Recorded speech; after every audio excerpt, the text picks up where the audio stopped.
of how deeply involved you're going to be going forward here as Lebanon tries to implement, the disarmament of Hezbollah? Well, obviously, we've seen discussions from the Ambassador Tom Barrack, the special envoy in the region. We've also seen comments here on Lebanon from this podium just now and in the past. In terms of our specific role, what I can say is what I said earlier, that we'll continue to watch developments in Lebanon very closely, and that we need to see the practice there match the principle that they have. One other question. A report today that the Gaza Humanitarian Foundation finally secured a meeting with United Nations officials. A, can you confirm that? And B, I know that GHF and the State Department have been calling for cooperation to happen, but never really an idea of what that cooperation would actually look like in practice. Can you give us an idea of what exactly the State Department envisions in a cooperative agreement between GHF and the UN? Well, I refer you to GHF for more details on meetings they may or not be having with different organizations or the United Nations. What I can say is we've been clear is that we want to see as much aid as possible go to the people of Gaza without it being looted by Hamas. We've been clear that we want to see creative solutions, that there's a mechanism in place that has been able to deliver 110 million meals without it being looted by Hamas. We've also been clear in our concerns about how other different delivery systems have seen issues when it comes to the diversion of aid. So the specifics, we'll see exactly. The president's talked about wanting to see more aid get into Gaza. We've seen, for example, from this podium, talking about how the ambassador and Special Envoy Witkoff have briefed the president after their recent trip to the region. We'll see what specifics come out in terms of future steps, but there are many options being discussed. We want to see as much aid get to the people of Gaza without it being looted by Hamas as possible. Yes. A question about Europe. It has been reported in the past hours that the United States government has launched a diplomatic campaign targeting the European Union's Digital Services Act. According to this reporting, the United States would be arguing that it's imposing excessive restrictions on free speech. And given the ongoing negotiations between the United States and the European Union, could you confirm that that campaign is active, and what would be the main motivation and the outcome that the United States would like to see regarding the DSA? In terms of negotiations, are you referring to trade on that front? Yeah. So in terms of specifics on the trade negotiations, I refer you to USTR, the White House, and those directly involved in those negotiations. We have been clear from the beginning of this administration the importance this administration places on free speech. That is something that the Vice President spoke to in Munich when he said democracy rests on the sacred principle that the voice of the people matters. We shouldn't be afraid of our people, even when they express views that disagree with their leadership. This has been an honest and frank conversation that we have been having with our partners in Europe around the world, the importance that we place on free speech, and that importance is going to continue. Yes. Thank you. I'm asking about President Trump and the potential summit with Russian leader Vladimir Putin. I know White House officials have said that for that meeting to take place, Putin needs to be willing to meet with Ukrainian President Volodymyr Zelenskyy. But I was wondering, can you put a fine point on that? Is there any world in which this summit between President Trump and President Putin can happen without Putin agreeing to a Zelenskyy meeting as well? Well, I'm going to refer you to the White House on that one for details on the president's schedule. What I can say is looking backwards, as the secretary has described, we have been in continual communication with our partners in Europe, continual communication with Ukraine. Our ultimate goal is to end this conflict, get the parties to the table, see the ceasefire and the long and enduring peace. But for details on the president's schedule, I'll refer you to the White House. Yes. I'm Rachel with Lily Broadcasting. Good to see you. In regards to Ukraine, does the secretary have any maybe scheduling a chance meeting with his counterpart, with Ukrainian officials or with any Russian officials? I have nothing to preview in terms of the schedule at this point. Okay. And then Hugh, real quick on Haiti, you mentioned that millions of dollars are going to go towards the malnutrition problem in Haiti. However, the State Department could potentially deport thousands of people, Haitians that are currently residing in the United States, back to Haiti. There's still political instability there. What does the State Department have to say about that? Well, look, we've seen actions from this administration in order to try to encourage stability in Haiti. We've seen actions, announcements taken to try to go after those that are leading to instability in Haiti, announcements the Secretary himself has made. We see this aid from American producers by American producers going to these 13 countries. For specifics on TPS, I assume that you're talking about, I refer you to DHS in terms of those specific decisions. But we have seen actions here from the State Department to try to encourage stability in Haiti. We've seen, again, this announcement of aid going to Haiti and other countries as well. Thank you. Yes. Apologies. It is to follow tough. up on- My phone sometimes autocorrects to Tammy nowadays, so my own phone does it. I don't know. Follow up on Russia, Ukraine again. What is your level of trust to Putin that he is not, engaging in another delaying tactic here, and how over optimistic or will it be over optimistic for us to expect anything out of this meeting, potential meeting?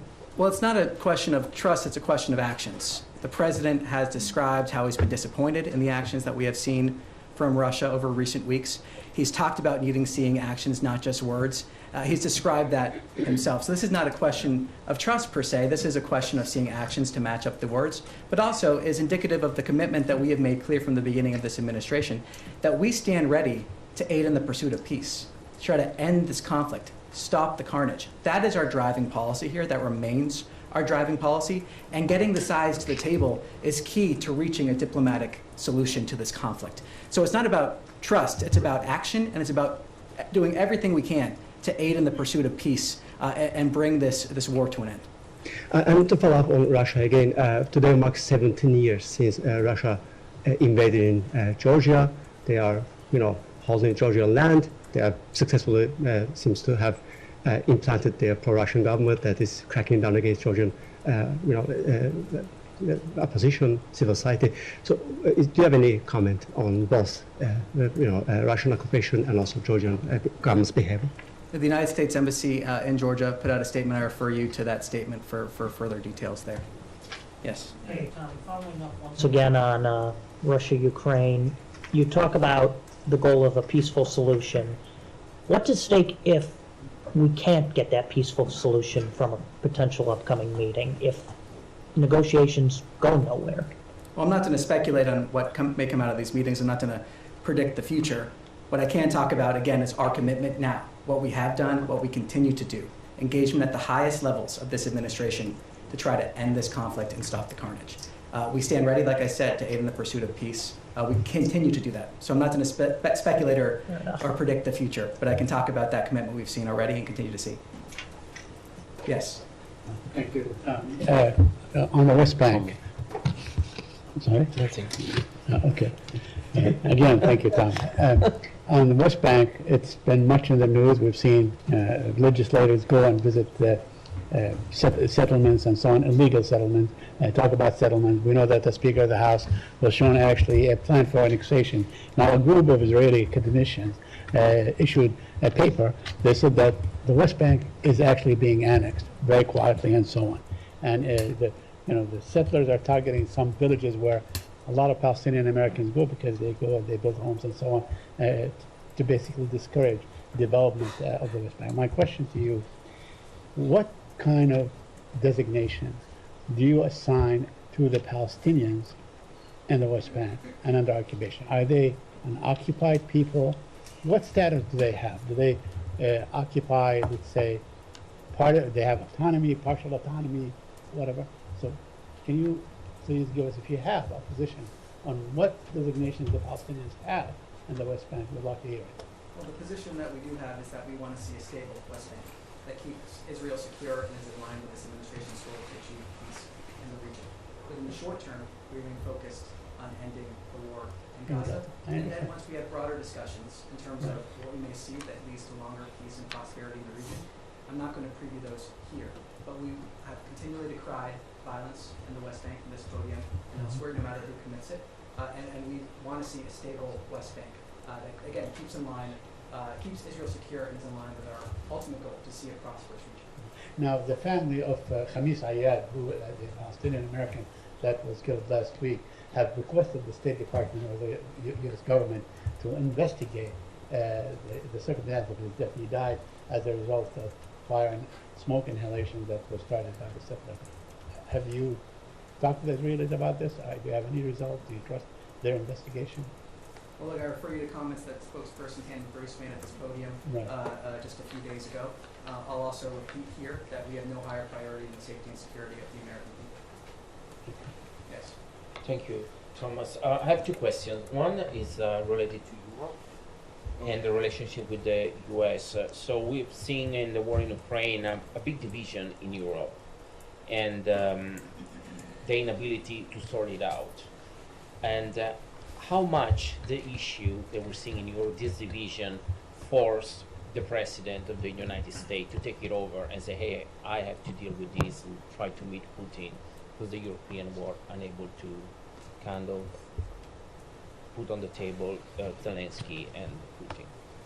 Well, the president has been clear he wants to see our European partners step up in a variety of different areas.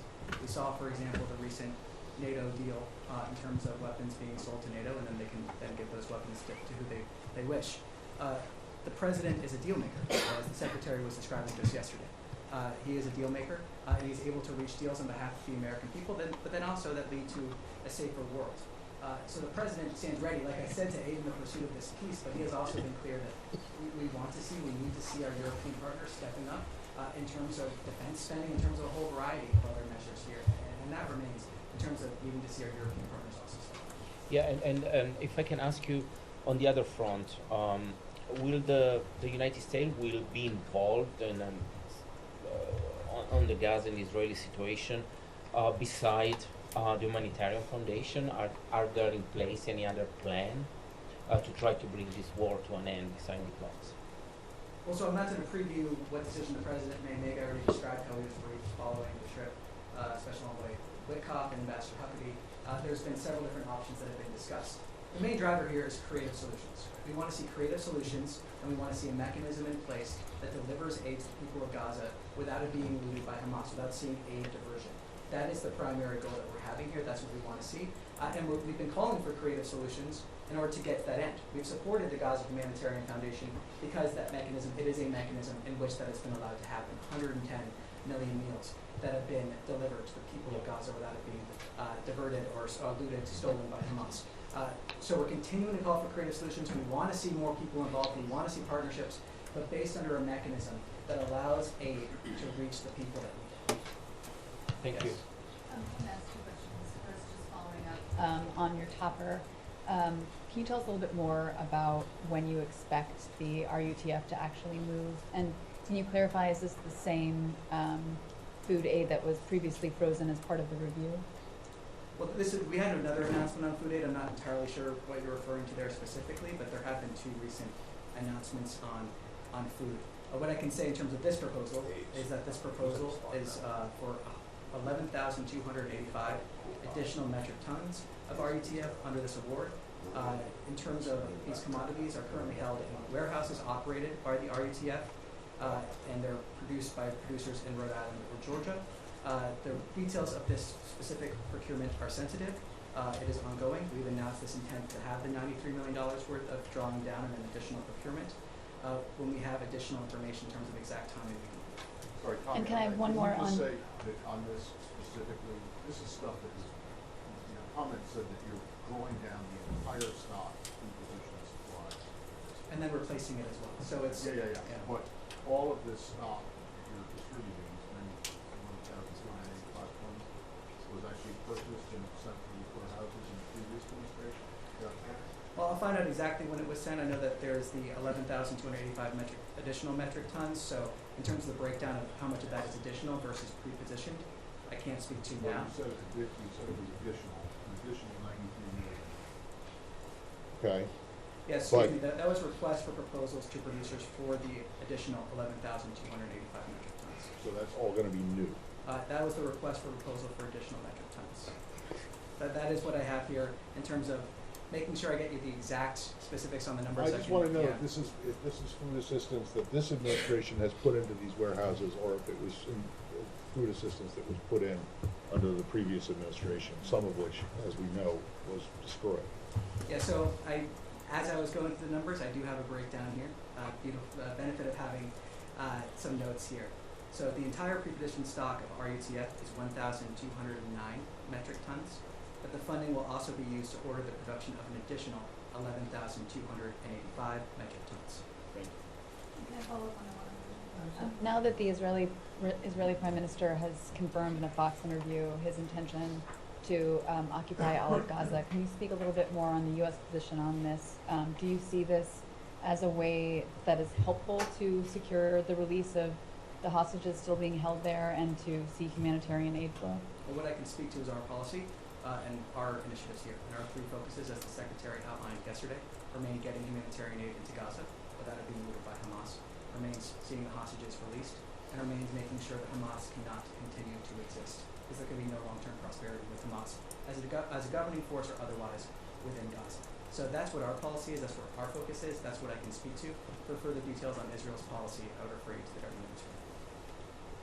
Yes? Yes, thank you, Tommy. I wanted to follow up on my colleague's question about India, because I understand we've certainly heard, as you mentioned, the president's frustration and upset about India purchasing Russian oil, but we've seen a longer-term tension, it seems, rising in U.S.-India relationship. We saw Indian officials back in May who were upset about the president talking publicly about a role in having brokered a ceasefire between India and Pakistan.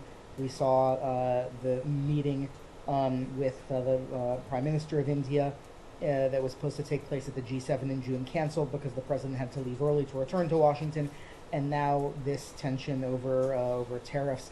Is there a concern from this department or the secretary about an overall worsening in the relationship with India and the potential for India to be turning more to China and away from the U.S. at a time when the U.S. looks to India, has been looking for many years to India as a partner? Well, what this is about is an honest, full, and frank dialogue about real concerns that this administration has, that the president has outlined very clearly, addressing those concerns through his actions. He's spoken about them, whether it's about purchase of Russian oil, whether it's about the trade imbalance. Addressing those concerns is important, and that's part of what it means to have a frank dialogue, to address those concerns that you have, and then hopefully have conversations to see those concerns addressed. So the president's been very clear. His concerns about what he has seen from India speak for themselves. He's truthed multiple times about it. But ultimately, this is about a frank and full dialogue, and that's what it means to advance American interests. That's what it means to really have full diplomatic dialogue with partners to address concerns that we need to see addressed. Can you come to the back of the room? Yes. Thanks. Earlier today, President Truth, and this is how we call it, right, Truth, that he was hoping that all Arab nations would join the Abraham Accords. Do you have concern that Israel's decision to take over Gaza completely will, if not delay, really kind of jeopardize the ability to move forward with the Abraham Accords? Well, I'm not going to predict the future or speak for the opinions of other governments. What I can say is that President Trump is a deal maker. President Trump wants to see peace and constructive dialogue. He knows how to make a deal. He knows how to bring people to the table. That has been evident both in the previous administration when we saw at the beginning of the Abraham Accords and now the Abraham Accords then being something that many people thought would not have been possible, and yet he still was able to accomplish that with many different nations joining the Abraham Accords. So I think what's clear is that the president can accomplish what many people think is not possible. I'm not going to predict the future or speculate on how others may view certain actions, but the president remains committed on this. He's made that clear. Yes. Thank you. In his interview yesterday, Secretary Rubio made it clear that of Russia and Ukraine, the U.S. would have to bring them close enough in order for a meeting involving President Trump to be worthwhile and productive. As of right now, are they close enough? Well, I'm not going to get ahead of what the White House may announce here. I mean, ultimately, the Secretary laid out saying that was one of the things that they were discussing here when we're looking towards a potential meeting or other sort of engagement. So I will leave that to the White House or the President to decide when that happens and take his lead here. And it is a credit to his leadership that we've seen the engagement we have seen, parties come to the table when they have come to the table, and the further engagement to try to pursue peace here. Assuming they are not close enough and there is no ceasefire in place by tomorrow, which was the previously stated deadline in order to forestall sanctions by the U.S., are sanctions going to be imposed tomorrow, either secondary or any other sort? A lot of speculation involved there. I'm not going to speculate on here. It's a pretty hard deadline by the president, and administration officials have indicated they were expected to be put in place. Well, as you said, assuming, that's kind of where I draw the line in terms of speculation. I'll refer to the White House to speak more to the President and defer to the President. I want to get ahead of him, but not to speculate from here. One last finer point question. Secretary also in this interview indicated that Special Envoy Witkoff heard from the Russians about what they were asking for in order to bring an end to the war. Did they put any concessions on the table? Well, as the Secretary described in his interview yesterday, we saw conditions, which is the first time, as he described, that we have seen some of these conditions that would be needed to see an end to this war. I'll leave it to him to characterize what we saw from the Russians, and conditions is the word that he used. The human rights Yes. report. Thank you so much. Tommy, two questions on Syria. As President Trump has instructed the State Department to review the removal of Syria's sponsor of terrorism status, will that happen soon? And what would that mean in terms of sanctions? Sorry, repeat your question one more time. Yeah. President Trump has instructed the State Department to review the removal of the Syrian sponsor of terrorism status. Will that happen soon? And what would that mean in terms of sanctions? I'm not going to preview the finalization of certain sanctions announcements. When we have something to announce, we'll announce it. What I can say, as the President has said, as Special Envoy Barrack has said, as the Secretary has said, we want to give Syria a chance for greatness. And that Syria is at a critical crossroads here when it comes to the ability to achieve that. So we continue in dialogue here. We continue having the conversations with all different stakeholders in the region. When we have something to announce, we'll announce it. And the second question, as you are mediating the negotiation between the Syrian Democratic Forces and the Syrian government, have you seen any progress in these negotiations recently? And last week, Tammy said that the U.S. position has not changed on the evolution of these negotiations. Can you clarify that whether the U.S. dictating the Syrians and SDF in these negotiations, or if you are leaving that for the Syrians to make decision if they want a federal state or if they want to have a centralized state? Well, Special Envoy Barrack has spoken about this. I'm not to go further than his comments in terms of talking about sensitive conversations between different parties. I refer you to his comments on more detail there. Yes, Michelle, I'm back. Thank you. I'm sorry, I'm sitting way back. Can you explain why the State Department is rewriting the human rights report? I understand it's coming out soon, but it's been changed, and you're dropping certain things like LGBTQ rights. Just explain why.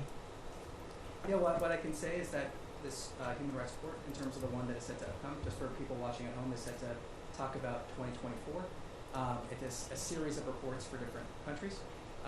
Part of the reason why we are seeing an effort to readjust this is to make it more readable, to make it more digestible, and also to reflect some of the changing priorities that we've seen from the previous administration to this one, priorities that were voted by the American people, and we at the State Department are here to carry out and fulfill. So we're seeing an ongoing conversation, and in regards to that, we're seeing an effort in order to try to make this more usable, more readable, while also reflecting the changing priorities of this administration compared to the last one. So it's always in the past seen as not a political thing. I mean, it's you're judging people based on human rights law, and but does this mean that you see it as a political tool? No, not at all. I mean, we have seen changes in the previous administration when President Biden took office, changes in terms of different examples that are used. Speaking of past reports, the examples in these reports are oftentimes illustrative, highlights of ways that we want to concerns we want to raise, or conversations we want to have. So no, it's more of just making sure that we're implementing the policy and priority of this administration. It's not political in terms of how that was described. Yes. Questions on Azerbaijan, Armenia. First, there are reports that the trilateral summit Friday at the White House with Azerbaijan and Armenian leaders will result in the signing of an initial peace deal. Can you confirm? Could you please elaborate on that? And also, could you please clarify the U.S. position on this Zambezi corridor, this transit corridor? Well, on that second point, let me see if I can get you more details there. On your first, I refer you to the White House for details on what will happen. And on it may or may not be happening. And on Turkey, like how do you see Turkey's role in this? We know that Turkish President Erdogan recently, separately, met both with Armenian and Azerbaijan leaders. You know, how does the U.S. see Turkey's role in this peace process, and also generally overall its role in the post-conflict regional project? Well, what I can say is that both the President and the Secretary have said we hope to see, speaking in general, some sort of agreement soon. They both said that multiple times. The Secretary often talks about this when he has the opportunity. When there's something to announce, we'll announce it. In terms of the specifics of how that looks, when we have something to announce in terms of specifics, I'm not going to speculate or get ahead of those announcements at this time. Yes. Yes. Oh, thank you so much. My name is Ravana from Power Agency. U.S. Ambassador to Uzbekistan, Mr. Jonathan Hennick, said that it's the best time for Donald Trump to visit Central Asia. I know you don't speak for President, but This year is 10th anniversary of C5+1 platform, where Central Asian 5 countries engage with United States to make the relationship more fruitful. So do you have any plans to do for this year, because it's already August and we have like 3 months left? Anything planned for United States and Central Asia cooperation? Well, nothing to preview at this point in terms of schedule there. Yes. Thank you. My name is Nazira Karimi. I'm Afghan journalist. I have two questions, sir. One question is any update about U.S. policy toward Taliban regime. Number two, Foreign Minister of Taliban had a plan to visit Pakistan. There is rumor that United States stopped him, prevented his visa. Is it true? And my second question, President Trump said we are going to help Afghan allies to come to the United States, the people who has a SIV visa. Which kind of help U.S. authority will prepare for them? Because a lot of them waiting in Doha, Qatar, Abu Dhabi, Pakistan, and different part of country. So a couple questions there. I believe on your second regarding Pakistan, I'm not going to comment on rumors from this podium. Visas. Yeah, so I'm not going to comment on rumors from this podium. In terms of your question on SIVs, we see a continual processing of SIVs. That processing has continued. That has continued for many, many years. We have seen that because of the initiative that President Trump was talking about. So the SIV processing has continued. We expect that to continue, but also we're seeing many hundreds of those visas being processed as we go forward here. So nothing further beyond that. The processing for SIVs for Afghans does continue. Thank you. Yes. Thank you. I would like to ask you about Serbia. Secretary Rubio had a meeting with Serbian officials yesterday. Can you please provide some details beyond the readout that I'm familiar with, specifically on Secretary Rubio's broader plans for U.S.-Serbia relations and the strategic policy framework surrounding the engagement? Like, what's the goal for the State Department when it comes to Serbia? Is it the beginning of a new chapter? Is it not? What do you have for me? Well, nothing further to provide beyond the readout, so I'll refer you to that readout for further information. And with that, that's all I have for today.